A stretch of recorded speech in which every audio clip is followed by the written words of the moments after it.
প্রিয় বন্ধুরা, আপনাদের সামনে আমি কিছু খাদ্যপণ্য শেয়ার করতে চাই।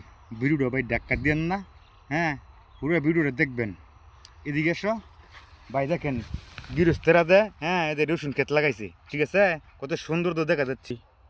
বন্ধুরা দেখেন, এটা হইলো সরষা ক্ষেত, ঠিক আছে। গৃহস্থরা ভাই এত কষ্ট করে, হ্যাঁ, তো গৃহস্থরা কিন্তু ভাই মূল্যায়ন দেয় না, বুঝছেন। তো আমরা চাই সবসময় গৃহস্থ করে খুব ভালোবাসা দিতে, ঠিক আছে। প্রিয় বন্ধুরা, এই যে আরেকটা জিনিস আপনাদের সামনে শেয়ার করি।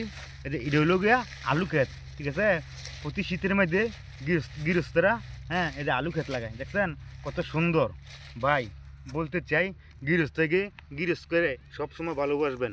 Three okay. প্রিয় বন্ধুরা দেখেন, আরেকটা জিনিস আপনার করে দেখাই।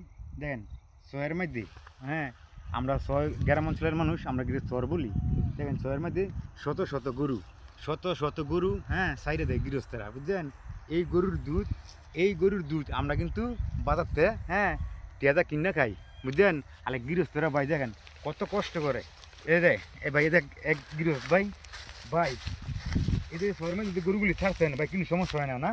না, কোনো সমস্যা হয় না। আচ্ছা ভাই, দেন এই কৃষক ভাইরা কত কষ্ট করে, হ্যাঁ, কত কষ্ট করে গরুগুলি ফেলে, ঠিক আছে। তাই বলতে চাই ভাই, হ্যাঁ, আমরা যারা গৃহস্থী করে, হ্যাঁ, যারা কৃষি কাজ করে ভাই, তাদেরকে খুব মূল্যায়ন দিবেন, তাদেরকে খুব ভালোবাসা দিবেন।